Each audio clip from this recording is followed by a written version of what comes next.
Hey, Inspired Moneymaker. This episode is about turning a childhood dream into a reality. We're talking with the founder of Signed by McFly, a New York streetwear label catching the eye of professional athletes, musicians, and celebrities worldwide.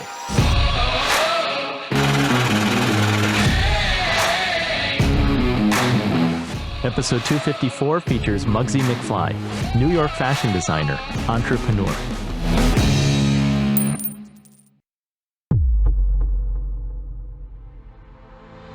You gotta pay your bills, and that's just the safe black hoodie. Everybody has a black hoodie for the winter. Then I have that exotic, super printed, pastel, superimposed zipper everywhere, birthday superstar outfit thing that you might not be ready for it now, but in a year and a half, you'll come back for it. Today's guest is a New Yorker, but he's got ties to Jamaica. You know how I love Blue Mountain coffee grown in the misty Blue Mountains of Jamaica. The coffee produced there is one of a kind. It's smooth, fragrant, and not bitter. We serve it here in the offices of Runnymede Capital Management. I also love the Afimi snacks, like the breadfruit chips, sweet potato chips, and green plantain chips. If you want 100% certified Jamaican Blue Mountain coffee or other cool Jamaican products like Afimi snacks, buy it at yaadi.com. That's YAAHDY.com. And make sure you use discount code MONEY for 10% off your entire order.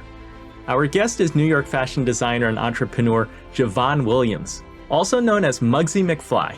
Wait, hold up. Before we start, now I'm cool. Launched as a graphic t-shirt business in 2013 with no outside investors and just a credit card with a $1,000 credit limit, Signed by McFly has grown into hats, hoodies, body sets, moto and cargo pants, footwear, and swimwear. Mugzy draws inspiration from the slogan, "More dreams, less sleep." He's self-taught and does it all, from finances, production, and event planning to graphic and fashion design. Signed by McFly has been twice selected by the Recording Academy to participate in a gift bag given out to all attendees of the Grammy Awards. In this episode, you'll learn about marketing lessons from the New York club scene, how real-world observations lead to good product design, and make sure you tune into the end to hear why Mugzy strives to create experiences, including partnering with a basketball league. Now let's get inspired with Mugzy McFly. Mugzy, welcome to Inspired Money. I'm so excited to have you on the show. Thanks for having me. I love to be here. Let's jump right in. What's your earliest childhood memory of money? You know, it's funny. Money was never like something I ever desired or anything, but I think the very first memory was when the ice cream truck came through. And it was like, I want ice cream. And you automatically knew you needed money for ice cream. And that's the earliest I can remember. Not clothes, not anything else. Ice cream. I like that. Did it have the music too?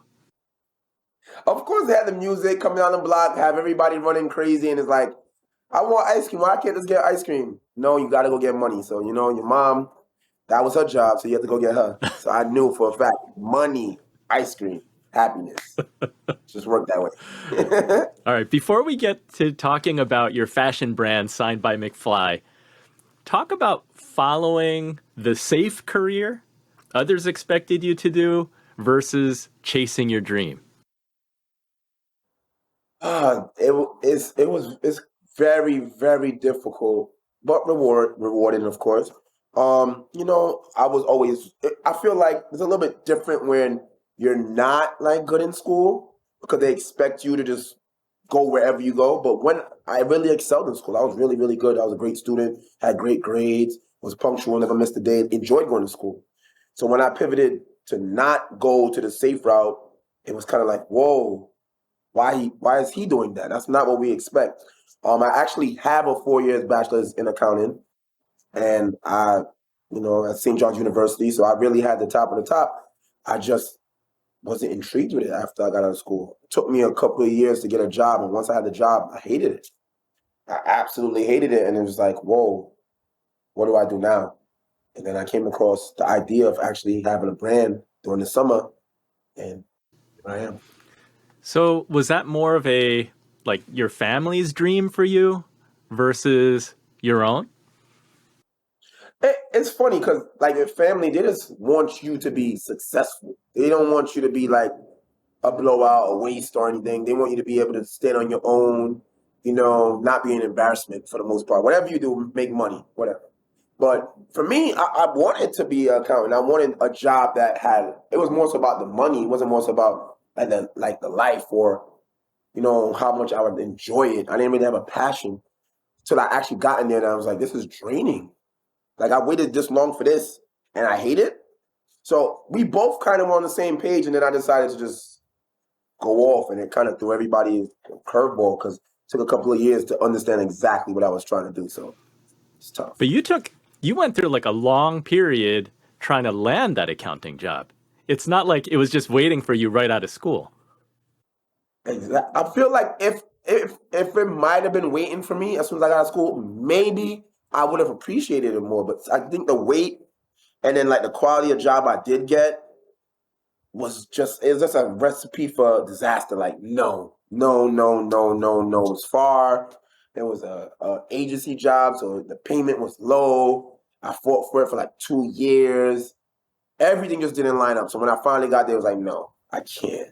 So waited 2 years for that. Yeah, horrible. All right. On the flip side of that, I think that you started like designing at age 13. Like you were tweaking your own clothes.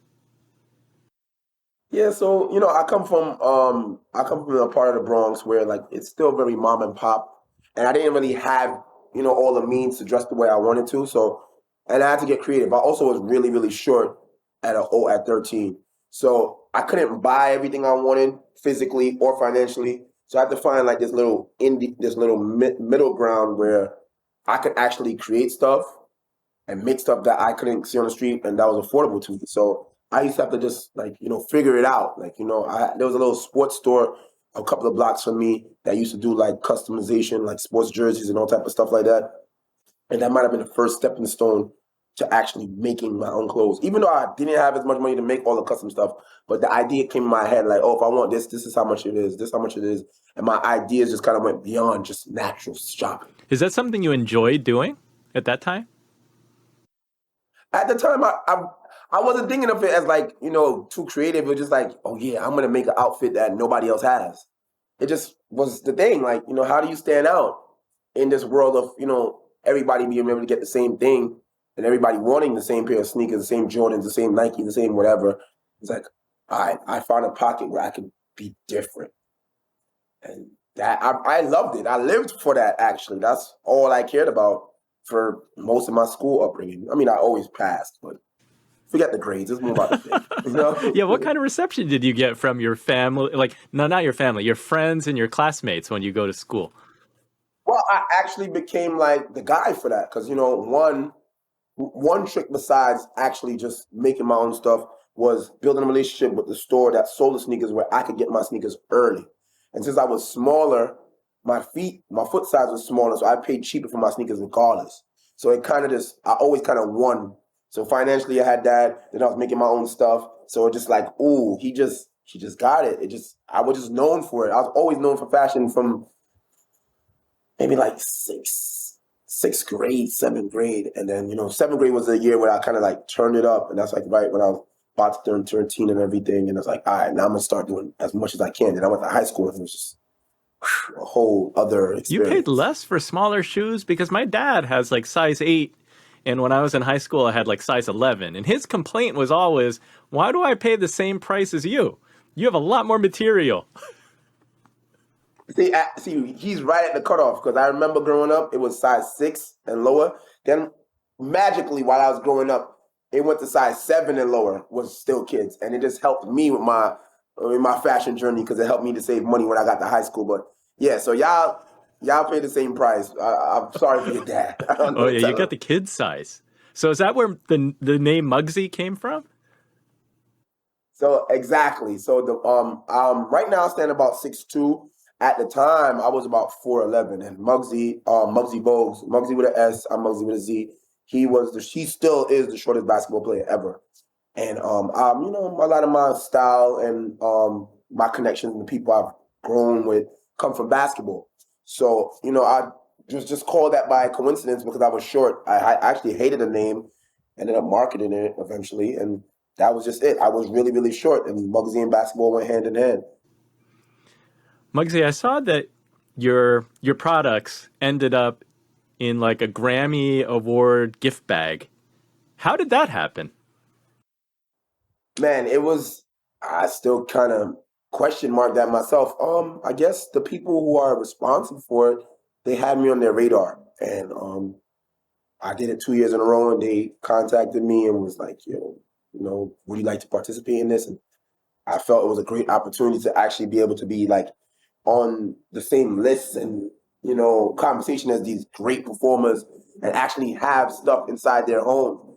It was the first year, it was pandemic year, so I had to do a gift card, and the second year I actually got to give them a physical item, which was really dope. Because then I'll see like all type of record producers and people from the Grammys wearing. I've seen random people just wearing it, and I'm like, wow, is that through the Grammys? Because even till now, the gems still pop up, the roots, the seeds still bear fruit and everything. Because I don't know exactly who used it or not, and it still comes up. So it's really great. It's a great feeling. Like the Grammys is so prestigious, and for me to be in that conversation and me to headline those articles when it came. Yeah, that is a crazy guest list of people sitting in that Yes. crowd that could potentially be wearing your brand. Did you put the same Yeah. item or you put different items? How do you pick? So the first, so they kind of don't they kind of want it to be a even playing field. So the first year was a gift card. So that kind of gave it flexibility. Like whatever you want, I'll send you. You wear this size, you wear that size, I'll send you whatever.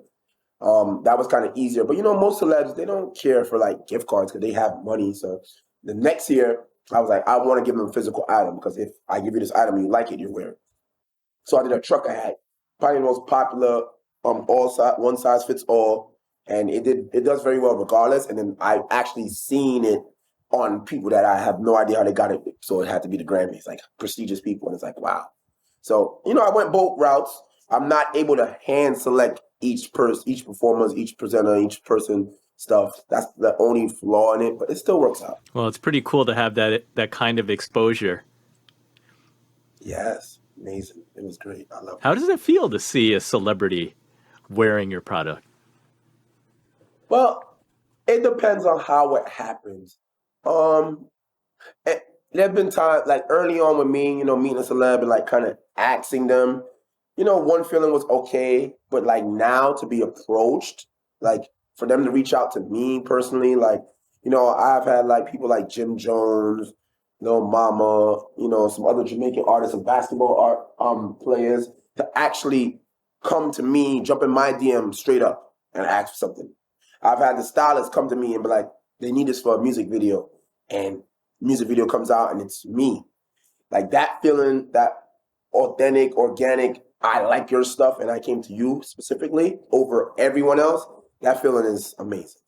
But at the same time, I would tell people don't get too caught up in that because it's a up and down, sport where someone could get your stuff and never use it, you'll never see the light of day, or someone else ends up with it. But when it does hit and it's someone you mess with or you care for, it feels amazing. Well, it's one thing to have like the validation of a celebrity wearing it and kind of getting that extra exposure. It must be cool just to have that cross pollination of creativity. It's like you as a fashion Exactly. designer and you get to have like a musician wearing your clothes because you're both creatives. It's just a different medium. Exactly. And I feel like you said they're all related. Like there's plenty of things I've designed that I might have heard a song that made me feel like that. And like the feeling and the energy, they all meet on one plane eventually. So, and that's why musicians are kind of like my favorite to like dress. So tell us about this slogan, more dreams, less sleep. Um, well, it's literal, and then it's like, branding. So more dreams, less sleep is like, actually chasing your dreams and pursuing what you want in life. So if you dream a lot, if you have bigger dreams and more dreams, it's harder for you to sleep at night. And it's also a play off of my insomnia. So I have insomnia, I barely can sleep at night. So I'll be up working. So I'm working on my dream instead of sleeping. So I always feel like if I want to catch up, I might have to sleep a little bit less. then I actually got real technical and I researched it, and it says that the less sleep you get, the faster you get into your REM sleep and the more dreams you actually have. So it's actually politically correct. But that was more so on my tone of like chasing your dreams and not sleeping and losing sleep because of it. So, you know. Well, if you can humor me and allow me to be not politically correct for a moment, I think that you have roots in Jamaica. The Jamaican guys that I know, Oh, they seem to be working all the time. Yeah, I don't think they sleep. all I don't know where this. I don't know if the island gives us this energy, but like when I have to get work done, I gotta get work done. I'll tell you right now. I came in last night from Dubai. Last night, yesterday. Not even 24 hours yet, and my body's still on that time, and I've been working since. I don't. I gotta get to it. Like I just can't. I can't. If I was ever to rest, I'd have to really rest. I have to be really at ease. I'm not at ease. I gotta get back into the work of things No immediately. rest. I can't. I don't know why. I can't. But you know what's funny? I think I don't want to make it sound crazy because I enjoy what I do. So it's never that really work, you know? So this is not a burden to me, this interview. It's not a burden to me to send shipments out or design anything. I love to do it. So my energy is actually boosted by doing these things. It's not like something, a chore. So I always feel good about doing it. Muggsy, take us back to the beginning because you're self-taught in graphic and fashion design. How does a Yes. self-taught guy in the Bronx launch a brand? Um, just being ignorant, honestly. If you want it, do it. I'm not gonna lie. Like you can't really follow a book. You just gotta follow the energy. I really just wanted things and I figured it out. And just not having the means, didn't have the idea of where I can go to get, the education for this kind of stuff or a mentor anywhere specifically. So I just figured it out. I sat there, took the shortcut. I didn't go the same route. I probably cut through the bushes or went the back route, but here I am and it just worked out. And I just feel like I had enough of a desire to just want to make clothes. I just loved sneakers at first. And then it grew to clothing. Then it grew to things I personally want, customization. Then it came to let me share my art with the world. And here I When am. you didn't have the means at the beginning, how do you make it happen? Like, I think you started with t-shirts. You mentioned sneakers. Like, what was the starting point? How much money did you need to start? Start the brand. So I actually had no money. I remember I used to hate credit cards. My mom pressured me to you need to build credit somehow. So I had a credit card I never used. And I read this story about some guys starting a business and they maxed out their credit cards. And I was like, okay, there it is. Took a credit card, maxed it out, got very little inventory, probably like 5,000, 6,000, but real small inventory of each, maybe like two each size, small, medium, large, extra large. And that was it. And from there, I made that stretch for years. Sales was really slow at the time, 2013 at the time. Everybody was, over the leather fetish and like a $20 t-shirt brand. And I was right there in the middle with like 40, 50, $60 shirts. So I wasn't the high class, but I wasn't the cheap brand. So it was kind of hard. It was something new. I did sublimation printing, which wasn't popular at the time, where it's all over printing on the shirt. And I just maxed out a card. And I used to use my own personal shirts for photo shoots. I've had fashion shows at schools. I used my own personal shirts.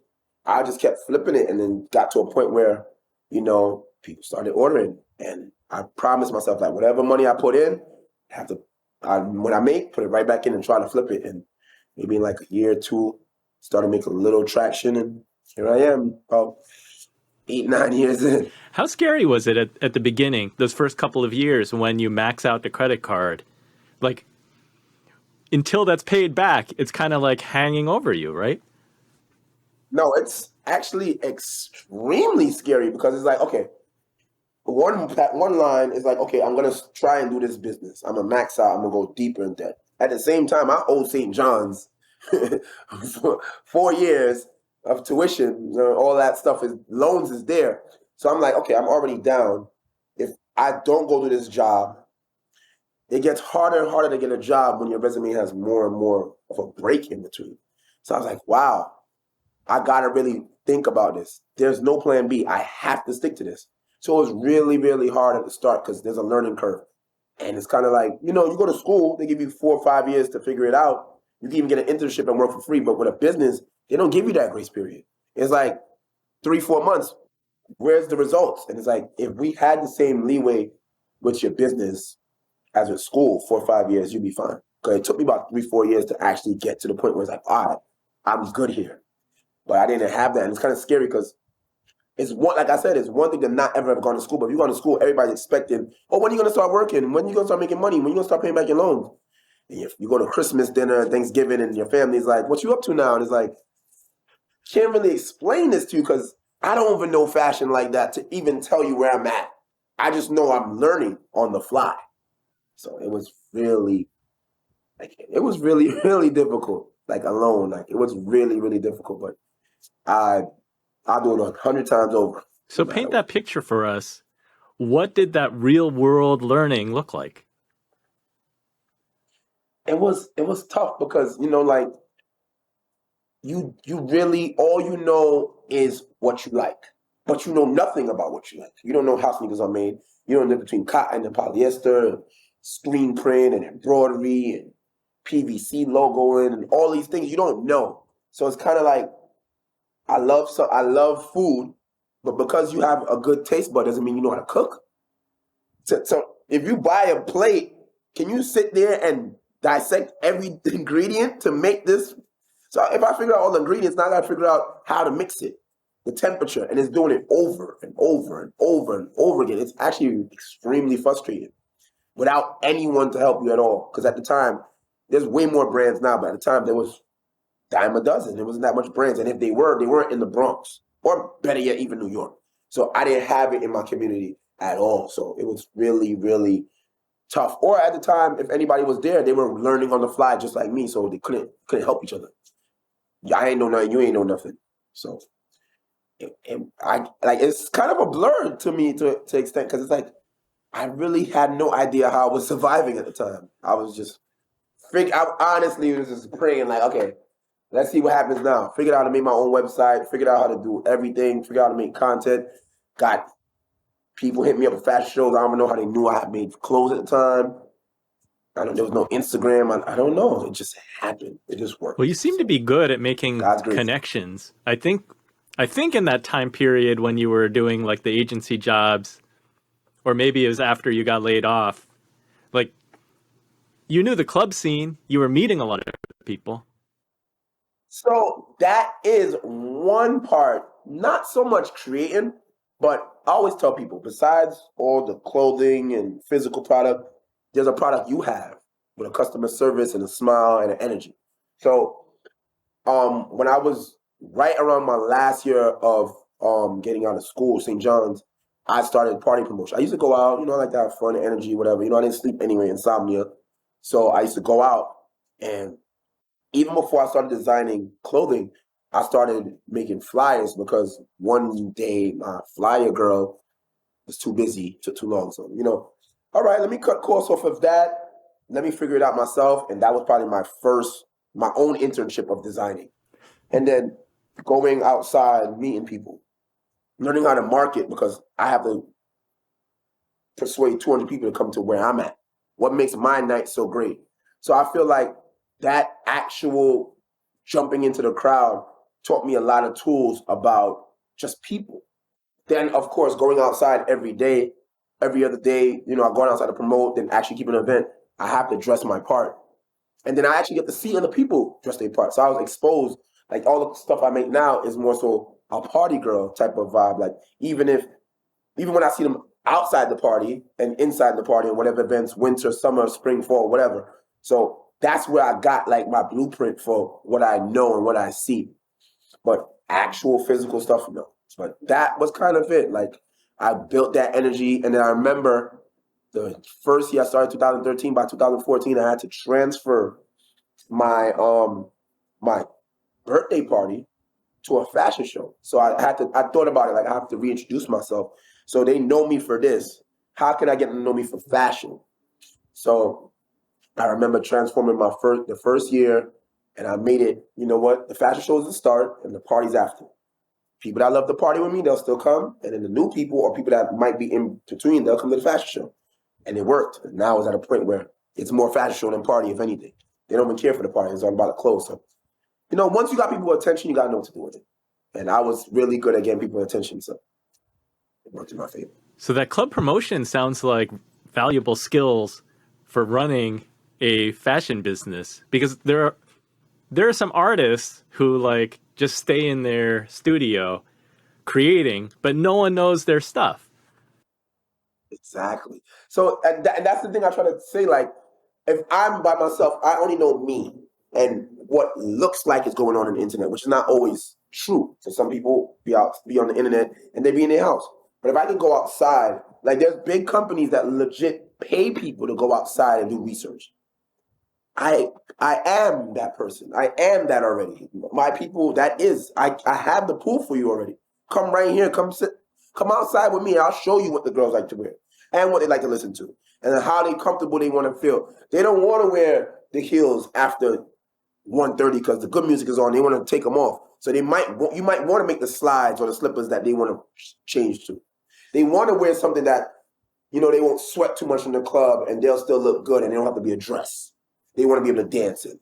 And that's things I took, Even I've said before in the past, like I've learned to make, collar shirts and crew necks because I learned that people couldn't get in the club with a hoodie. So I had to figure out what other stylish, comfortable way I could make someone look that they could still feel and look good and get in the club at the same time.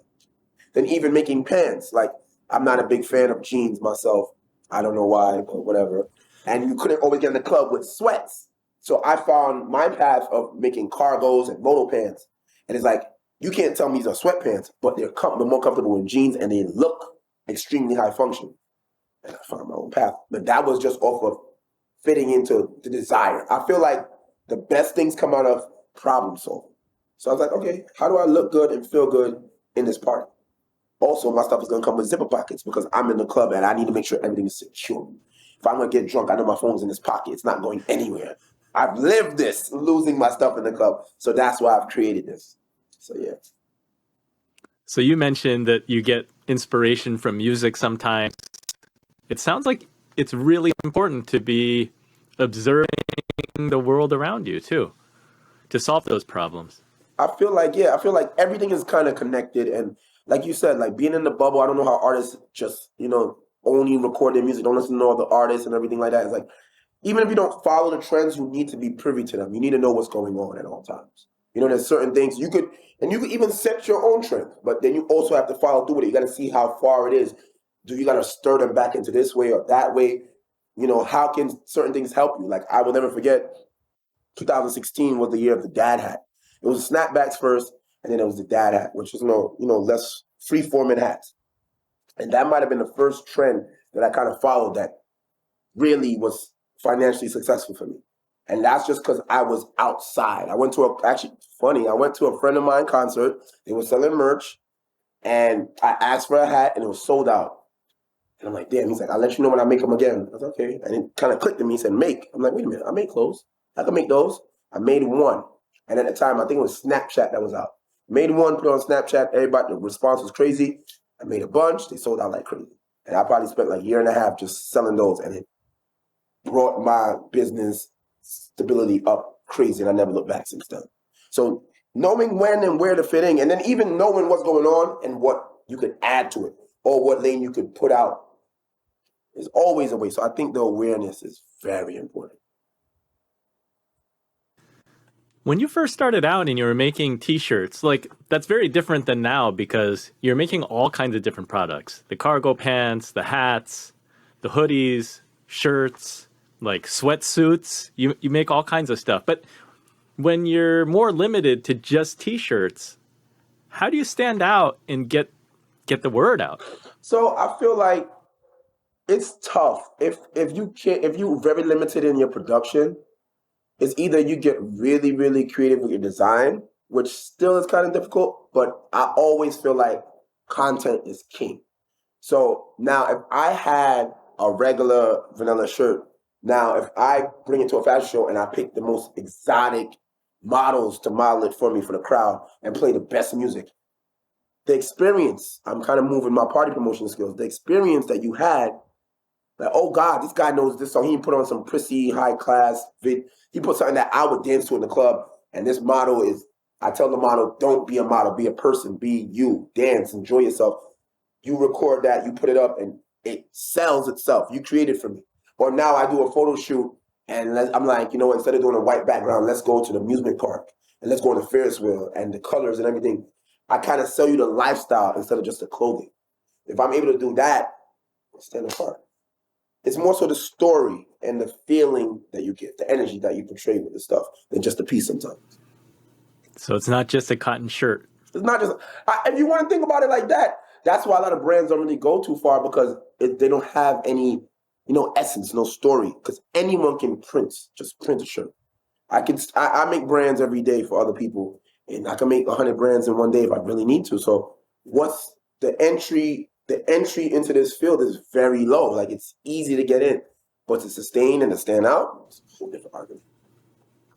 Yeah, it sounds like when you need to really have a pulse on style and where things are going, because you want to stay like just a step ahead. My guess is that you don't want to go too far ahead, otherwise people aren't ready. And so that is the scary but the fun part at the same time, because there's plenty of times I've gone ahead and I kind of had to double back for them. So what I try to do is I try to do both. I try to give you the vanilla ice cream with the sprinkles that everybody want in a cone. Then I give you, the pistachio upside down in a cup ice cream. Like, I try to give you something else. The cotton candy ice cream, like, I don't know about that, but I have the regular at the same time. So I always tell people, you got to pay your bills, and that's just the safe black hoodie. Everybody has a black hoodie for the winter. Then I have that exotic, super printed, pastel, superimposed zipper everywhere, birthday superstar outfit thing that you might not be ready for it now, but in a year and a half, you'll come back for it. And you just got to know the balance. You got to know, like, I got an all black shirt on, but then I have it in like a crazy orange, gray color. Depends on who, So that's really what it is. It is scary because I've seen things that I've dropped the very first year of my brand that people go crazy for now. And it's like, if y'all only went this crazy to start, I could have been way further. But, the thing about it I've learned in fashion is that the average person isn't fashionable. As much as, a lot of us have these conversations because we're all like-minded, but outside of this little box we live in, the average person not fashionable. They just want to be comfortable and match. Presentable. They don't think too much about what kind of print, sizing, the collar, the seams, the two stitches. They don't think about all that. It fits me, it looks good, no one's going to say anything bad about me. So sometimes they even say, like, your customer doesn't know what they want. You have to tell them what they want. And that's what I'm trying to be at now. Does your accounting background come in handy because you need that business sense? Because to go with like the black hoodie to pay the bills, but then the artist in you is pushing the envelope? Yes. So like I watch. So I'm like, okay, all right, I spent a lot of money. Let's say I spent a lot of money developing a new hoodie. I had a hoodie that's like made, like basically handmade. I might sell that hoodie for $150. It cost me a lot to make. I'm like, all right, this is like the specialty piece. Not everybody can afford it. Not everybody can understand it. I don't expect that to sell as good as. And I'm watching it, and I'm like, okay, to combat this, there's a chance that it could be perfect. It could go out the door immediately. But just a chance that it doesn't, I need to have something safer. Like, all right, this hoodie, or even a design from the past, another color that's safe, a gray, a black, a red. So I actually had to do the psychological part of the business where I've learned, like, black is safe, gray is safe, red is most people's favorite color. So you can present most items in these colors and they will sell no matter what. So sometimes I'll make one piece. I'll make this shirt black. I'll do it brown. And then I'll do it a safe red. The brown might not sell as good as the other colors, but the brown might be the one that gets your attention. You'll be like, that brown shirt is nice, but I'm more so a black and red person, so I'll get a black shirt. Oh, the red's too loud for me. I just want a black shirt. Oh, I just want to support you, Mugzy. I made a black shirt. You got to realize the mentality of the person now. So I'll get somebody to I'll think to myself, black is to pay the bills, the red is for the party person, the brown is for somebody that's a little left. And that's how I account for it nowadays. And then I'll watch it. Like, okay, out the jump, how well did it do? Okay, I dropped like regular CADs for it and put it on the website. It did all right. Maybe it needs a boost. Let me go do an actual photo shoot or a commercial, video shoot that might add to it. Maybe they need to see how it's styled. Sometimes it's as simple as me wearing it and posting it and someone missed it. Like, oh, that's how that looks on someone. Now they want it. And it's really that simple. Or I repost somebody else that wore it the right way. So it's just paying attention. Like, okay, what's going on? And then even like learning, figure out your demographics. Like you make small, medium, large, extra large, and you got to see like how fast does a small, medium sell out compared to extra large 2X. I've learned in my line of business, no matter what the size of the girl, for some reason, nobody likes to buy extra small. I don't know why. No one likes to buy extra small. I don't care if it's the skinniest girl in the world. She wants a small or medium for some reason. I don't know why, but no one likes to buy small. But that's just me paying attention. So I'll cut corners. Next time I reprint something, all right, the bigger people don't want it, 2X, extra large, and the extra small don't want it. So small, medium, large is it, and I'll do better. And that I learned from, projections, and paying attention and accounting. At least it gave me something out of it. You got to put medium on all the sizes. I tell you, medium sells like for everyone. Even if you do you want the big medium or the small medium? Even if you're too small, you want a medium shirt. And if you're a medium, you're a medium. So mediums go run the world. Mugzy, does the market ever surprise you? Like things that sell that you didn't expect? Yeah, no, actually all the time. All the time it surprises me because, I'll look at something that sometimes I do have my moments where I'm selfish. And I tell people you need to have it at that times like that all the time because I'll make stuff that is kind of more so for me. It wasn't for you. Like, if you like it, it's a plus. I have an orange moto suit, full orange moto suit. It's actually right here. Lil Mama has it on. And I actually had like 3 different artists ask for it, musicians, ironically. But I designed that suit personally for my birthday fashion show. And I wore it out there because it's a lot of orange. And orange is my favorite color if you didn't notice. But orange is my favorite color. So I did that. And when I did it, so much the reaction from people immediately when they see me wear it was crazy. But the price of the item at the time was a lot because like the jacket was like $225 and I've never sold anything at that price at the time. The pants was like $100, so this full suit was like $3 something. And I'm like, this at the time it's me pushing the envelope on the price and like the colors. And it's gone. I probably had to remake this 100 times. And it really surprised me. I didn't expect it at all. But then I learned that, to a point people are buying me and my lifestyle that I got to trust what I like so much that I know it's going to do well. If I market it and put it the way it's supposed to, it'll be fine. So there are times when you have to lean into that selfish side. Yeah, there's times where something is like, I don't even got to worry about it. Like, you don't need no training wheels, nothing. But there's some other things you got to nurture, you got to watch, you got to monitor, and be ready to do the right media for. Some things just need the extra push. And nothing's ever wrong with that because, before when I first started and didn't have the tools, I'll think like, oh, doing a photo shoot for $200, $300, why would I do that? And then I start thinking about it, like one photo shoot and one post could get me 3 sales and they'll recover the price of the shoot. And it actually builds your brand identity. It has so much underlying value that people don't see sometimes. And it's like, okay, I'll focus on that. How do you gauge that? How do you know when to make that investment or take that risk financially? Well, it depends. Like, all right, so with me, like I said, if it's just something vanilla, something regular, a shirt, I might not have to go too far. I know I made a baseball jersey and I made a hat and it was all custom, made from scratch. And it was the first time I ever did that. And I was like, okay, it's new field I'm going into.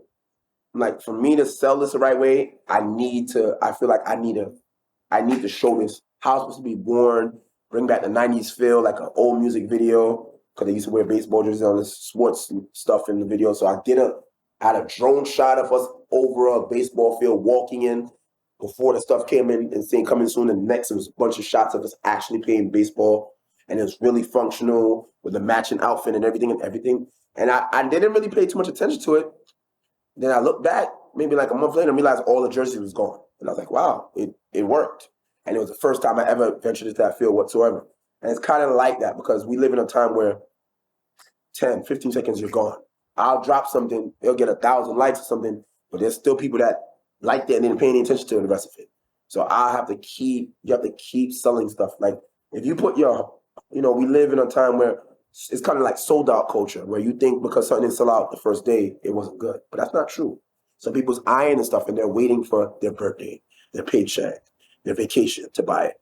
And sometimes you got to remind them, a celeb might wear it, boom, they're thinking about it again. You wear it somewhere, boom, you're something else. Then you drop a sale and it's like, oh, I've been waiting all year to buy this. Wow. And you kind of got to keep the conversation going. Because you got to reach a point where everything you make, you believe is good. And now it's just how they receive it. There's always a time that it could get off. Unless something is you don't have 100% trust in it, then that's a whole different conversation. But when I believe in something, it's just the marketing now and how I'm going to present it to you. And it's going to come. Do you enjoy the creative side of the marketing? I love the creative side is what I live for. I actually wish me and my friends, another one of my friends that's a designer, we speak about it is like, if we had the financial freedom to not worry about sales, to continue doing business, the creativity would go through the roof because I would just do everything. There's so much things I want to do, but the business side, the accounting, the St. John's University bachelor's degree side of me is like, wait a minute. If you do that, you ain't going to pay bills for a while. So you got to balance out the fun, creative part, then the business part, which is kind of annoying because it's like, I just wish I had this much in the bank account so I could just treat it however I please, which is not too far off either, but that's just how it is. It's like the creative part I love. I can literally sit here and make 100 designs a day if I want to. But I've learned that that's selfish because each creation is like a child and it needs nurturing, it needs care, it needs guidance, it needs to be fed. So I'll sit here and make something and I'll stop and I'm like, okay, for the next 3 months, the whole summer, I'm just focusing on content for everything. And then even I'll make something, let's say I make something in a real short run, and I forgot the relationship with stuff. So I have so much ideas that I'll make a design and an old one, I won't ever make it again. And it's like, I'm wrong for that. Because now that you've understood and loved this shirt, why would I not make another one because your friend wants one or make it another colorway so you can have another option? I'll leave something alone too early and that's something I had to pay attention to. Because it's like, wait a minute. They already grew, which is time. People learn to like things in time. So if they started to like a design after 3 months, if I drop another one next year, they're going to jump for it. They're used to it now. They're familiar with it, and I have to learn to love that. And that's why, like, even with music, sampling and remixing songs do well because familiarity. Oh, I know that beat. I know that bass. I know where they got that from. That's great. I guess there's an ideal frequency too, because if it's like music, you can't be dropping an album every week. So with your like seasonal collection, you have to pace yourself and be selective in like what the pieces are going to be and that it's going to be cohesive and how often it drops. It's funny because, yeah, I would probably say like October is my birthday and my fashion show, so I kind of bring a lot of new stuff out. And then from there, I kind of figure out, okay, that hoodie going to drop next month. Let me see the reception on that one. I felt good about that after presentation. So that one come. This one might not make it. So basically the album drops during the fashion show, and then I'll push each single. So during the fall, I'll push the hoodie single and the bubble jacket single. Then summer comes back around, and I'll push the swimsuit single for the summer because that's what makes sense. Some of these stuff might be available the whole time, but I'll give it that extra energy, that commercial, that content, that model post, that sale on it at these times just to boost it up. Because, you know, sometimes somebody has an album out and they'll be running it for a year and a half off of singles and it's still going. And it's like, why just run and go do another album? Like, you didn't give this one this just means. So I treat the clothing the same way. I want to ask a question to your accounting and business mind. Like, when you started, because you took the credit card debt, this is your business. Like, you did not take money from outside investors, so you don't have to answer to anybody. Talk a little bit about funding for creatives and what your thoughts are on owning your business? It's really, really difficult to get funding because no one really believes in you. Like you come out of school and you could get 60K to go to school to learn, but to start a business, no one, they see that as no, like we don't trust you enough. And it's really hard to actually like, hey, I'm about to start this business. I'm about to learn on the fly. Could you give me some money? Like nobody wants to hear that. Like, no. So it's really, really the hardest thing. Like I wish there was a way that they had that kind of like schooling or force or backing for people. But even on that end, like to see it, like you don't know who's who. It's kind of hard to see who has the passion, who's doing it just for the money, who's doing it for the hobby, who's doing it for the season. So it is really hard. So I can't 100% blame people, but still there has to be a better way.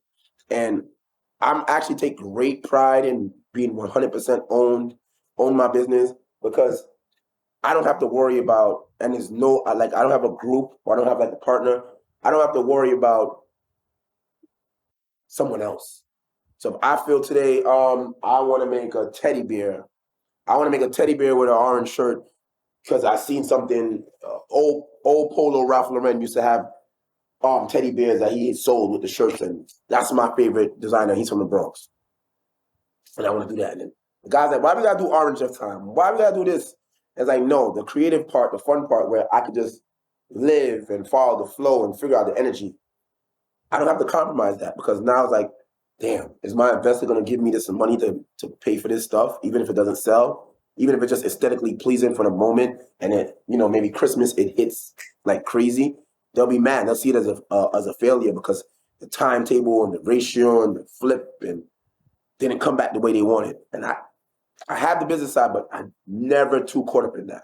There's a lot of energy and underlying things that happen in this business or anything with creatives that people can't understand. Like even an artist being in the studio with your alcohol and your friends and whatever in the middle of the night, the regular record exec might not understand, like, why do you need to do this at these hours? Why do you have to be in there for 5 hours before you record for 1 hour?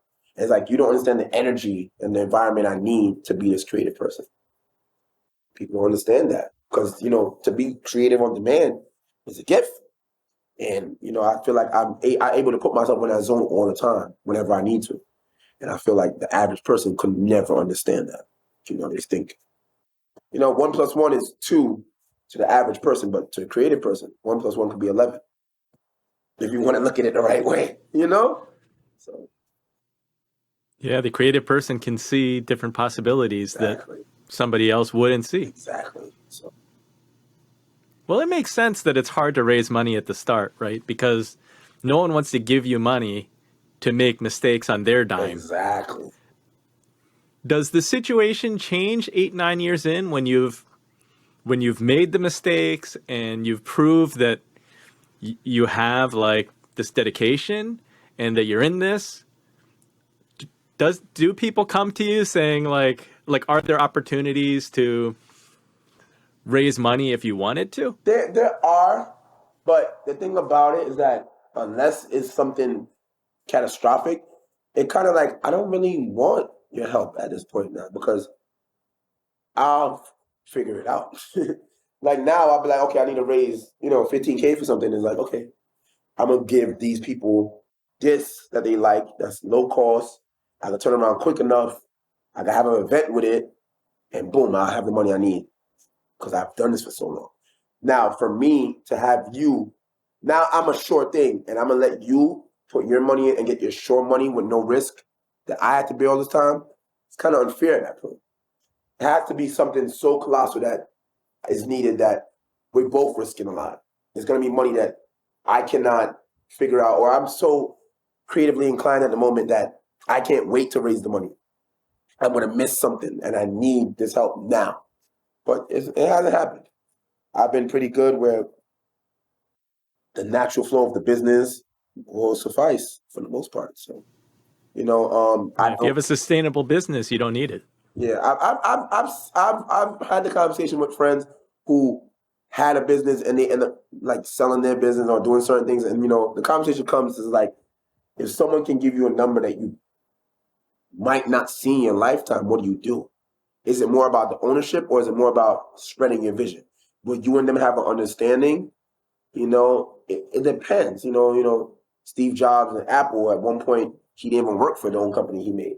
It just really depends. The ownership part is very, very important to me because it's purpose, especially for people that want to strive to come up where I'm at. And, everything I do is honest and it's from where I'm from instead of chasing a dollar. I never want to be that. So I can't say completely that I don't think I'd ever sell all of my business. Like if I were to do a percentage to get the brand to be even bigger than I could do in the amount of time I have, maybe, but it have to be like a perfect marriage. But as of right now, not even close. Like it's kind of like a child. Like if I raise a child and now your child is LeBron James in the NBA and you're like, yeah, let me put some money to help him be great. And it's like, you're going to be great already. I went through all of that. No, so it's kind of tough. It just, it really is tough. It really a conversation. Like a lot of things, it's not black and white. There's a lot of colors in that spectrum that would have to be figured out. But as of right now, I'm good, man. I enjoy the journey, the ups and the downs, the figuring it out. It gives the brand, its scars, its tattoos, its characters. Mugzy, tell us what you're working on right now. Like, what are some of the highlights in the collection, the direction of where you're going at this moment? Okay, so I'm just trying to up my quality and my presentation. So, this is more so like I want to do more so like essential. This is a heavy cotton shirt with a PVC logo. It's kind of like the logo is kind of like 3D. You could actually feel it. It feels like plastic. It's not like the average brand makes stuff like that. So I wanted to up it. It's black on black. I also have it in like other colors. So it's kind of like a high quality essential. So that's one thing. I want to be able to be a part of your life in all aspects. That's one. I'm diving a little bit deeper in footwear. I'm in the development stages of a basketball sneaker. I have a regular sneaker that I have, the MZ runner.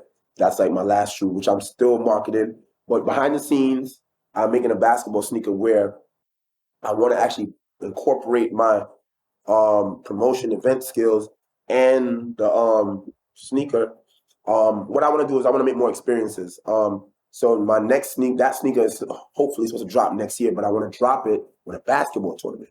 So now the tournament, I have, the jerseys and everything for sale, as well as the sneakers, even a custom-made basketball. So all this content will look amazing. And every player that plays on these teams will get the sneaker for free, and you'll be able to buy the sneaker there. And I believe that kind of content and that kind of energy that you can build from the actual crowd and people outside will be amazing. More immediately, I'm working on more of a 3D mold kind of shoe, like, a foam runner or a croc. I'm working on my own version of that right now. As of now, it's called the Cyber Runner. It's inspired by the DeLorean, of course, Marty McFly, Back to the Future, as well as the I didn't ask you about. I asked you about the Mugzy, but I didn't ask you about the McFly. All right, let me cut right there real quick, and I'll tell you. So, I had the Mugzy name, of course, high school, and then the McFly thing. I was always a huge fan of Back to the Future. Back to the Future 2 specifically, when he goes to the future, and which is the past now, because it was 2015, which is crazy. And I was just, I am infatuated with I was infatuated with the future. And the biggest story of Back to the Future was, you have no control over these things, and you should strive to be timeless.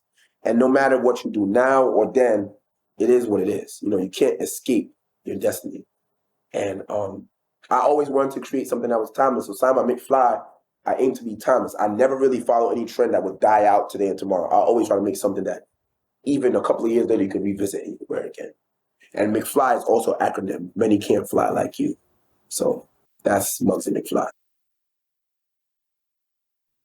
That's cool. All right, so you got to go back to where I got you distracted. Oh, so yeah, the Cyber Runner, it's like I said, a mixture of the DeLorean from Back to the Future 2 and also Tesla's Cybertruck that's supposed to be dropping hopefully next year. So, one was depicting a futuristic car that's actually really old, but I still love it. And then now the Cybertruck is actually super duper futuristic. So I put those two together, tied into the timeless I want to be, and then McFly and everything. No laces, just full on mold, put your foot in. I'm working on the sizing right now. Hopefully I could drop that maybe in this fall. That's what I'm aiming for right now. That is cool. So I think you said something about it's not really about the money. I like to ask all the Inspired Money guests, how do you define success? Well, there is partially of it money. I mean, I feel like the feeling, the conversation, the people who you can inspire. Like when one of my friends that I grew up with comes to me and his child is a fan of mine. When I see my friend, by the school picking up her son, then I go speak at the same school the next day and her son is in the class. And he's like, wait, you know my mom? And it's just like, that kind of feeling is just surreal. For someone to come to me like, I seen you on the news from this and that. I seen this person wear your stuff. That feeling is kind of the success. Of course, there is a financial success where, you don't have to work again. I haven't worked in 11 years. You don't ask your parents for nothing. You can go anywhere you want. You can basically have the freedom to travel how you want and spend how you want. There is a financial freedom, of course, but it's just a feeling you have where it's like, yeah, I know, there's no more doubt in my head that should I be making clothes or not. I know. A certain celeb might wear it and it's like, he knows clothing, I'm on the right track. He chose me over all those people. So there's never a definitive answer. There's certain things you just know, like, yeah, I did good with that.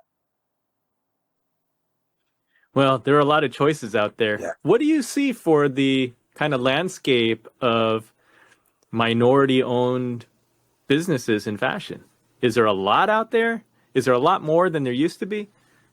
I feel there is a lot more, but at the same time, I think they're starting to build a separation because a lot of brands are starting to show their actual story, and a lot of people are losing interest. So I feel like there's going to always be more and more people because whenever something is successful, more people do it. If you see big, huge contracts in baseball and basketball, parents are going to want their kids to play baseball and basketball. So if they're clothing now, and you see that, I can not go to school, I can learn, I can do it online, people are going to try. There's going to be a lot of fluff, so there's going to be difference between who's really doing it and who looks like they're doing it.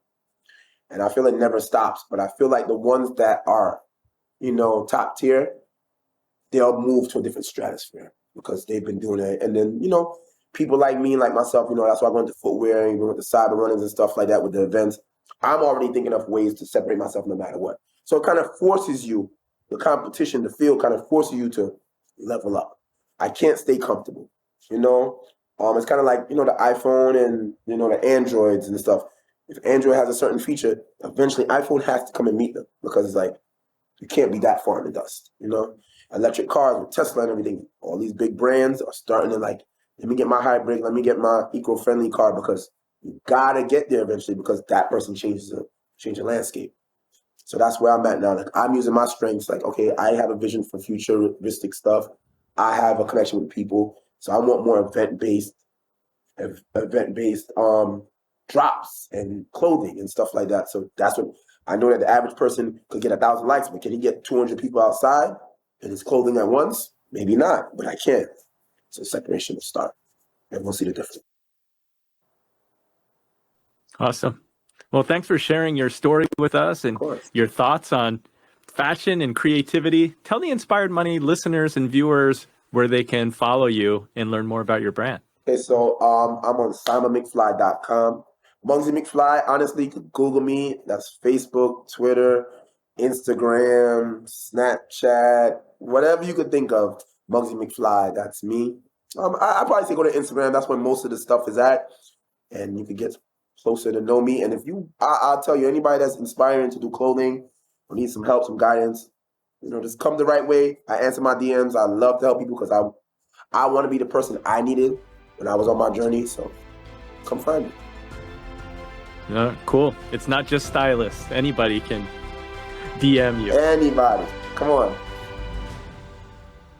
Thanks, Mugzy. Always. So what was your favorite Inspired Money moment? Well, first, thank you, Mugzy, for making me look cool in the Signed by McFly t-shirt. And check out these Inspired Money slippers. Very cool. My favorite Inspired Money moment is not to go out fundraising if you don't have to. Owning your business can give you full artistic freedom. And we've got a couple recovering accountants among our guests. Robert Breedlove, Mugzy. I love how Mugzy is creating and living his dream. If you had a different favorite Inspired Money moment, please post a comment or share it in the Inspired Moneymakers Facebook group at inspiredmoney.fm/Facebook. Thank you for tuning into the end. Be sure to subscribe to my email list that goes out every 2 weeks. It's investment focused, and the Runnymede investment team highlights data, news, and events that we think are worth sharing. Go to inspiredmoney.fm/newsletter to sign up. Thank you for joining me on this mission. Have an inspired week and do something that scares you, because that's where the magic happens.